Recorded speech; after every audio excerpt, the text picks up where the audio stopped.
Welcome back, everybody, for another deep dive.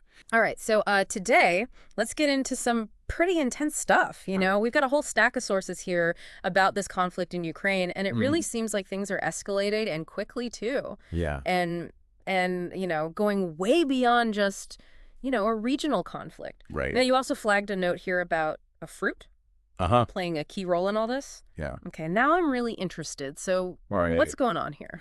Well, it is really fascinating to see how this conflict's evolved, especially in these last few weeks. Yeah. The sources we have really paint a clear picture of how the situation's gotten so complex and how it's really becoming a global issue. So it's gone way beyond, those early days when Western powers were sending those long-range missiles. Well, okay. Like the GMLRS with the HIMARS. We're at a whole new level now. Exactly. Okay. We have to remember that Russia's actually adapted to those initial weapons. They moved key targets out of range. Dispersed their resources. And that's crucial context, I think, for understanding this escalation. Okay, so that takes us to the 8T CMS and Storm Shadow missiles. Right. Now, these aren't new to Ukraine, right? Yeah, they already had them. But they weren't allowed to use them to strike inside Russia. Okay, so they had them but couldn't use them. Yeah. And now... Well, the U.S. and the U.K. have lifted that restriction. Oh, so that's the change. Yeah, so it's not just about the missiles themselves, but that these attacks now have Western approval. Right, so hitting targets inside Russia.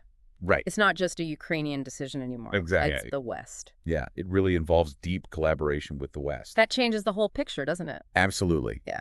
Using these types of missiles effectively requires Western intelligence, targeting technology, logistical support. Okay, so it's a team effort now. It is. Now, what kind of range are we talking about with these missiles? Well, the 8T CMS can reach targets around 300 kilometers away. Wow. But so a good chunk of Russia is now. Yeah, a lot of Russian territory is potentially in play. Within striking distance. Right. Okay, so Russia responded pretty forcefully then with this Ornik missile. It's crazy that translates to hazelnut, right? It is a strange juxtaposition. Yeah. The seemingly harmless name for a weapon that is anything but harmless. Yeah. The Ornik is a hypersonic. Wow. Nuclear-capable ballistic missile. Hypersonic. So that means insanely fast. Yes. And basically impossible to defend against. Pretty much. This isn't just any other missile. No. And Putin himself says that no current defense system can stop it.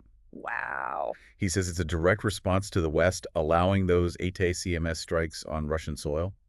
Okay, so tit for tat escalation. Yeah. So how did everyone react to this hazelnut dropping on the scene? Well, there were a mix of reactions. Okay. CNN, for instance, saw it as Russia showing off, flexing their muscles. Okay, so like, hey, look what we can do. Yeah, like a power move. Okay. And then you have outlets like the Associated Press emphasizing the nuclear capability and the sheer speed of the Ornik, highlighting the potential danger there. And what about the BBC?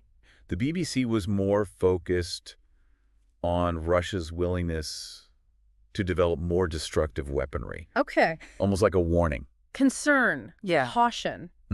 Was anybody downplaying this? Interestingly, a U.S. official quoted in The Guardian downplayed it as more of an intimidation tactic. Okay, so a little bit of psychological warfare? Yeah, possibly. Okay. But The Guardian also brought up the upcoming election and Trump taking office again. Okay. And how do they connect that to the Ornik and this whole escalation thing? Right. Their theory is that both sides, Russia and the West, are ramping up their efforts now to be in a strong position before Trump takes office. Okay, so set the stage before the new player sits down. Yeah, that makes sense because Trump is a little unpredictable. Yeah. So they want to have the upper hand going in. Oh, hold on. There's also this theory about Biden's move. Right. With the 8T CMS being like a gift to Trump. Yeah. What's that about? What is that about? The idea is that by allowing these attacks on Russia, Biden's forcing Trump's hand. Okay. Making it politically tricky for Trump to back down from supporting Ukraine. Even if he wants to. Yeah, even if he wanted to. So Biden's setting the stage. Yeah. Maybe boxing Trump into a corner. How do you think Putin might play this with Trump back in office? What? I mean, do you think they'll just go back to talking directly? It really depends on Trump's stance, doesn't it? Okay. If Trump hints at reducing support for Ukraine, Putin might see a chance to de-escalate. Right. Through direct talks. Okay. Yeah. But if Trump stays the course, right, keeps it back in Ukraine, then what more escalation? Potentially. But there's another piece to this puzzle that we haven't even touched on yet. What's that? The financial side of this war. Right. Wars aren't cheap. No, they're not. Where's Ukraine getting the money to fight this thing? Well, are they just relying on foreign aid? There's that, but a big chunk of their funding is actually coming from confiscated Russian foreign currency reserves. Hold on. Yeah. They're fighting Russia with Russia's own money. It is pretty wild. That's wild. And there are even discussions about seizing actual Russian reserves. Really? Not just the profits from them. Wow. But that's proving legally and internationally tricky. Yeah, that opens up a whole other can of worms. Yeah.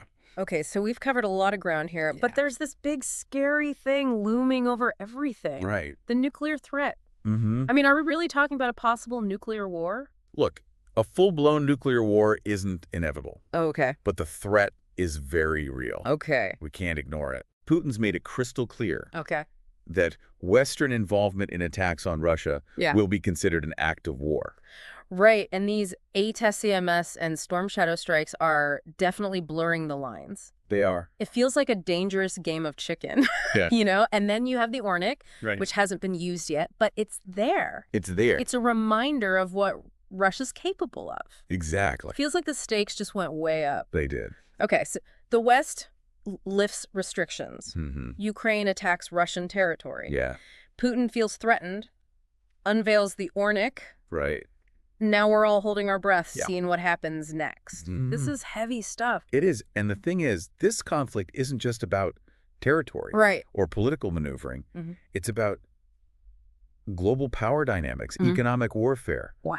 The terrifying possibility of nuclear escalation. So we're talking about the potential reshaping of the world order. We are. And it all hinges on what happens next. Right. The decisions made in the coming weeks and months. Exactly. This is way bigger than just a regional conflict. It is. This is about the future. Wow. Not just for Ukraine and Russia, but for all of us. Okay, we've covered a lot of ground. We have. What stands out to you the most from all this? You know, it's the realization that this isn't some black and white good guys versus bad guys situation. Right. This is a complex web of motivations, miscalculations, and unintended consequences. Right.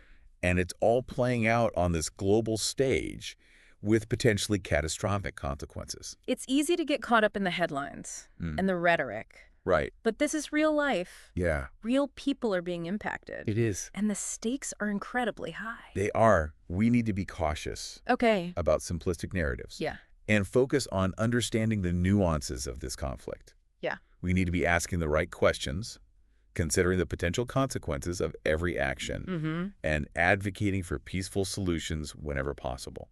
Okay, speaking of peaceful solutions, maybe the lack thereof. Right. Let's talk about that hazelnut hanging over everything. The Ornik. Yeah. What makes it so significant? For starters, it's a very tangible symbol of Russia's willingness to escalate. Right. You know, they're not backing down. Okay. And they're willing to use their most advanced technology to make that point. It's like they're saying, we're not afraid to play hardball. Exactly. But the Ornik's more than just a show of force. Right. It's hypersonic, practically impossible to intercept. And it can carry a nuclear warhead. So that changes everything. It does. Makes the possibility of nuclear conflict feel much more real. Yeah, and that's why understanding the context is so crucial. Okay. You know, we need to grasp how we got here, how the decisions made by all sides contributed to this escalation. Yeah. We can't just look at the Ornik in isolation. Okay. You know, it's a symptom of a much larger problem. Right. A much deeper conflict. So the ATACMS, the Storm Shadow, the Ornik, they're all pieces of the same puzzle. They are. A very dangerous puzzle. A very dangerous puzzle. And the scary part is we don't know how many more pieces are left to be revealed. Okay, so we've talked about the weapons. Yeah. The motives, the reactions, and the potential for even further escalation. But there's one big looming question mark hanging over all of this. Right. Donald Trump. Yes, the Trump factor. Yeah. That's the wild card in all this. It is. Nobody knows for sure what he'll do when he takes office. Right. Will he continue supporting Ukraine? Try to negotiate with Putin? Or do something completely unexpected? It's impossible to say. It is. And that uncertainty adds a whole new layer of complexity to an already incredibly complex situation. It does. So what happens if, when Trump takes office, he decides to drastically change the U.S. approach to this conflict? That's the million-dollar question, isn't it? Yeah. How will Russia, Ukraine, and the rest of the world react? Yeah. We're stepping into uncharted territory here. Yeah. And the potential consequences are vast and unpredictable. Yeah. It's a scenario that demands our attention. Yeah. Our careful consideration, and maybe a healthy dose of anxiety. Yeah. But we'll dive into that more in the next part of our deep dive. Sounds good. Kind of like watching a high-stakes poker game, isn't it? Yeah. Everyone's bluffing, raising the stakes. Yeah. Nobody wants to fold. Right. Except the chips are real lives, and the pot is the future of global security. It's scary to think about. It is. And, it's easy to forget with all this talk of missiles and strategy that there are real people caught in the crossfire. Absolutely. It's easy to get lost in the geopolitical chess match. But in the end, it's the people of Ukraine who are really bearing the brunt of this conflict. Their lives have been totally upended, homes destroyed. Yeah. And their future hangs in the balance. It's not just Ukrainians, though, is it? No, you're right. We have to remember the Russian soldiers, the families on both sides, dealing with loss and uncertainty. Absolutely. This conflict, it ripples outward. It does. Touching lives far beyond the immediate battlefield. Exactly. It's a reminder that war is never a neat and tidy solution. Right. It leaves scars that run deep and wide. So as we try to make sense of this incredibly volatile situation, what are the key questions we should be asking here? Well, first and foremost, okay, we need to be careful about falling into those good guys versus bad guys narratives. Right. This isn't a Hollywood movie. Exactly. With clear-cut heroes and villains. Exactly. We need to be critical of the information we're consuming. Okay. And really try to understand the different perspectives at play. So question assumptions, look for evidence. Yeah. And really think about everyone's motivations. Precisely. And ask ourselves, what are the potential consequences of each course of action? Yeah. What happens if the U.S. and its allies keep giving Ukraine more powerful weapons? Right. How will Russia react? What about direct military intervention? Is that even on the table? Right, and the economic implications. Yeah. We've seen what's happened with energy prices. Right. Supply chains. Could this get worse if the conflict escalates? Okay, and maybe the biggest question of all. Yeah. Are there any viable paths to a peaceful resolution? Right. Are there diplomatic channels that could be reopened? These are the questions that should be keeping us up at night. Yeah. The ones we need to really think about. It can feel kind of overwhelming sometimes. It can. Like we're just bystanders in this global drama, watching it unfold and feeling a sense of dread. I understand that feeling, but I think it's important to remember we're not powerless. Okay, so what can we do? Yeah. I mean, how can we as individuals possibly make a difference? Well, we can stay informed. Okay. Engage in constructive dialogue. Challenge those simplistic narratives. Okay. Contact our elected officials, make our voices heard. Right. And we can support organizations working for peace. Absolutely. Providing humanitarian aid. Yeah. Every action, no matter how small, can make a difference. I like that actionable steps. Yeah. Okay, let's bring it back to that hazelnut looming over everything. Right. The Ornik. Yeah, you mentioned earlier that it was significant not just as a weapon, but as a statement. What kind of statement is Russia making with this weapon? Well, for one, it shows that they are willing to escalate.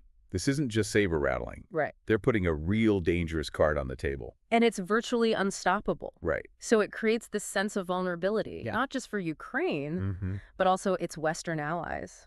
Exactly. And the fact that it's nuclear capable really blurs the lines between conventional and nuclear warfare. Right. It makes the whole idea of nuclear conflict feel much more tangible.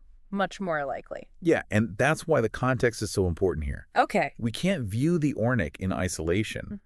It's a direct consequence of the West lifting those restrictions on the long-range missiles of Ukraine hitting those targets inside Russia and Putin feeling backed into a corner. So each move in this geopolitical chess game leads to a counter move, a reaction, and things keep escalating. And the stakes get higher and higher. And now we've got Trump coming back into the picture. Right. The Trump presidency is looming on the horizon. Yeah, it's hard to predict what that next move is going to be. It is. Okay, so before we dive into the potential impact of a Trump presidency, which I think deserves its own dedicated section, let's take a step back and think about something you mentioned earlier, the financial side of this war. You said that Ukraine is using confiscated Russian assets to actually fund the war effort. Yeah. How does that work? Well, it's a fascinating aspect of this conflict, isn't it? It is, yeah. Essentially, when the war began, Western nations froze. Okay. A big chunk of Russia's foreign currency reserves. Okay, so this is money that Russia had stashed away overseas. Exactly. Assets held by the Russian central bank. Okay. In banks around the world. So initially, the focus was on preventing Russia from accessing these funds. Basically cutting them off Okay. from a big part of their financial war chest. That makes sense. But how did those frozen assets end up helping Ukraine? Well, there are two main ways this is happening. Okay. First, some countries have started using the profits generated by those frozen Russian assets to support Ukraine. So instead of just sitting there, that money is being invested? Yeah. And the returns are going to Ukraine? Exactly. It's a way to generate revenue for Ukraine. Okay. Without actually seizing the principal.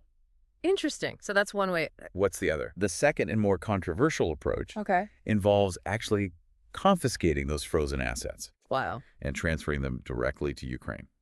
That's a bold move. It is. But I imagine that raises a lot of legal and ethical questions. Absolutely. Right. It's a really complex issue with far-reaching implications. Right. You know, on the one hand, there's this argument that Russia should pay for the war that they started. Right. And these funds could be used to rebuild Ukraine. Yeah, make the aggressor pay for the damage they caused. Right. But then on the other hand, there are concerns about setting a dangerous precedent. Okay. You know, what if countries start confiscating sovereign assets? Yeah. Whenever they disagree with another country's actions. Right. It could really undermine the entire global financial system. So it's a legal and ethical minefield. It is, and the debate's still ongoing. Okay. With no easy answers. But the fact that this is even being considered highlights how high the stakes are. It does. This isn't just a military and political confrontation. Right. It's an economic battle as well. It is, and the outcome of that economic battle could have a significant impact on the course of the war and the future of Ukraine. Okay, so we've explored the military, the political, and now the economic dimensions of this conflict. Right. We've talked about the players, the weapons, the stakes, incredibly high. Yeah. But there's one more element we need to discuss before we wrap up. Yeah. The human cost. You're absolutely right. It's easy to get lost in all the abstractions of war, you know, the discussions of strategy and geopolitics. Right. And forget that behind every headline, behind every statistic, there are real people whose lives have been shattered. We're talking about millions of Ukrainians displaced from their homes, families torn apart, lives lost, and futures uncertain. Absolutely. And it's not just the physical and emotional toll. Right. This war is having a huge impact on Ukraine's culture, its identity, its soul. The scars of this conflict are going to run deep. They will. Long after the fighting has stopped. Yes, and I think it's crucial that we as observers, as individuals trying to make sense of this, we don't lose sight of that human cost. Yeah, it's a reminder of the true cost of war, the enduring legacy of violence and destruction. Absolutely. So we need to find a path to peace. Yes. End this conflict before it inflicts even more pain and suffering. But finding that path isn't going to be easy, as we've talked about. There's so many factors at play. Competing interests, so much mistrust between everyone involved. And then, of course, there's that wild card, Donald Trump. Yeah, he's back in the White House. In January, throws a huge wrench into everything. He does have a knack for shaking things up, doesn't he? That's putting it mildly. Yeah. Okay, so before we wrap up this part of our deep dive, let's take a moment and think about what a Trump presidency might mean for the Ukraine conflict. Yeah. What are some of the potential scenarios? Yeah. What are we thinking about? Well, it's hard to say with any certainty what Trump's approach will be. Right. I mean, he's known for being unpredictable. Yeah. And his past statements on Ukraine and Putin have been, let's just say, inconsistent. That's one way to put it. So he's a wild card. He is. What are the possibilities? Well, on one end of the spectrum, there's the possibility that Trump doubles down on support for Ukraine. maybe even escalating U.S. involvement. So basically continuing down the path set by Biden. Yeah, maybe even ramping things up. Okay. This scenario would likely please Ukraine and its allies, but it also risks further antagonizing Russia. Right. And potentially leading to an even more dangerous confrontation. Okay, so that's one possibility. What else? On the other end of the spectrum, okay, there's the possibility that Trump tries to disengage from the conflict completely. Okay. Maybe even cutting off aid to Ukraine. Wow, a complete 180 from current U.S. policy. Yeah, it would be a major shift. This scenario would likely be welcomed by Russia, but it will also raise concerns about the future of Ukraine and the stability of the whole region. What about the possibility of Trump trying to broker some kind of peace deal? That's definitely a possibility. Right. Although it's hard to say how successful he'd be. Right. Trump has said he admires Putin. Okay. And he's indicated that he's willing to negotiate. But wouldn't that depend on Putin's willingness to negotiate? Of course. And finding terms that are acceptable to both sides? Absolutely. And that's where things get tricky. Yeah. Any peace deal would have to address a lot of complex issues. Right. Territorial disputes, security guarantees. Right. The future of Ukraine's relationship with both Russia and the West. It's like trying to solve a Rubik's Cube blindfolded. Yeah. And then there's always the possibility that Trump will do something totally unexpected. Right. Something that defies our predictions. Yeah. And throws the whole geopolitical landscape into chaos. With Trump, that's always a possibility. It is. It's like he's playing a different game. Yeah. One with rules that only he understands. Exactly. So as we move into the Trump era, we need to be ready for the unexpected. Sudden shifts in policy and a new level of volatility in this conflict. And that's where we'll pick things up in the next part of our deep dive. Okay. We'll delve into the potential implications of the Trump presidency, explore those different scenarios, the possible outcomes, and the uncertainties that lie ahead. Okay. So we're back, and I got to say my head's spinning a little bit after all that. Yeah. We've got this conflict escalating, this hazelnut with nuclear capabilities hanging over everyone's heads, and now Trump's about to step back into the spotlight.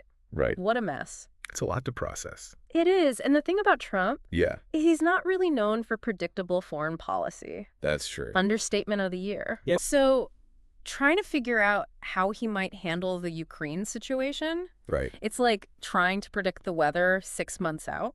Pretty much. But we've got to try, right? Yeah. So let's game this out a little bit. Okay. What are some of the things Trump might do that could really shake things up? Well, one possibility that's been talked about is that he'll try to push for a negotiated settlement. Okay. Even if it means pressuring Ukraine to make some concessions. Okay. He's talked about being a deal maker. Yeah. And he might see this as his chance to broker some historic peace agreement. But wouldn't that be a huge win for Putin? I mean, Russia invaded Shun. They're the aggressor here. Right. Doesn't a negotiated settlement kind of reward their bad behavior? That's a valid concern. Yeah. And a lot of experts and world leaders are worried about that. Okay. A peace deal that just gives territory to Russia could set a dangerous precedent. Okay. And embolden other aggressors. Like giving a bully your lunch money. Exactly. Hoping they'll leave you alone. Right. It doesn't solve the problem. It doesn't really work. No. But on the other hand, a negotiated settlement might be the only way to avoid more bloodshed. Right. And the risk of this spiraling out of control. So it's a tough call. It is. It's a balancing act. Yeah, a trade-off. Between punishing aggression and preventing even greater harm. Exactly. Yeah, it's tough no matter how you slice it. It is. But what if Trump goes the opposite way? Graph. What if he decides to double down on supporting Ukraine? Right. Maybe even sending in U.S. troops. That's also a possibility. Okay. It seems less likely, though, Yeah. given his past statements about avoiding foreign entanglements. Okay. But if he does take a more aggressive approach, it could really increase those tensions with Russia. I mean, we're talking World War III territory, right? Potentially. Putin's already said that Western involvement and attacks on Russia would be considered an act of war and sending in troops. Yeah, that would definitely cross the line. It would, and who knows how Russia would react. It's impossible to say. It's a high-risk, high-reward scenario. Yeah. Potentially catastrophic. Yeah. Okay, so we've got the negotiated settlement on one end. Right. Military escalation on the other. Yeah. And then that middle ground of continuing the current policy. Right. Providing aid and support to Ukraine. Yeah. without direct engagement with Russia. That stay the course option. Yeah. Less dramatic. It is, but not without challenges. Not at all. Maintaining this level of support for Ukraine long term, it's going to require a lot of political will and resources. And the American public might not be on board with that. Right. With everything else going on. Yeah. Domestic politics will definitely play a role in Trump's decisions. Okay. If he senses that support for Ukraine is fading, he might be more likely to look for a settlement or reduce U.S. involvement. So many pressures. Yeah. Domestic and international. Exactly. Converging on this one volatile situation. Right. And in the middle of it all, Trump. The wild card. The ultimate wild card. Yeah. Okay, so we've talked about the potential impact of a Trump presidency. Right. But let's zoom out a bit. Okay. Big picture. Yeah. What are the long-term implications of this conflict, regardless of how it plays out? Well, one thing's for sure. Okay. This war's already reshaped the geopolitical landscape. It shattered the illusion of stability in Europe. Right. And exposed how fragile that post-Cold War order really is. It feels like a new era. It does. Of great power competition. Yeah. Where the rules are unclear. Right. Stakes are incredibly high. They are. And the outcome of this conflict will probably determine the shape of that new world order. Yeah, if Russia succeeds in taking over Ukraine, it'll send a clear message that aggression and military force are acceptable. Wow. Ways to achieve goals. So that could embolden other authoritarian regimes around the world. Yeah, leading to a more dangerous and unstable future for everyone. On the other hand, if Ukraine can resist and maintain its independence, it could strengthen the international order. It could. Based on rules and principles. Exactly. It could show that the world will stand up to bullies. Right. And defend the rights of sovereign nations. So this isn't just about Ukraine. No, it's not. It's about the future of democracy, the balance of power, and the principles of international relations. It is. The stakes are high. They are. And the implications of this conflict will be felt for generations. It's a lot to take in. It is. But it's important that we don't shy away from the tough questions. I agree. We need to be informed, engaged, and willing to challenge our own assumptions. Okay. We need to think critically about the information that we see and talk to people who have different opinions. This isn't just about Ukraine or Russia or the U.S. It's about all of us.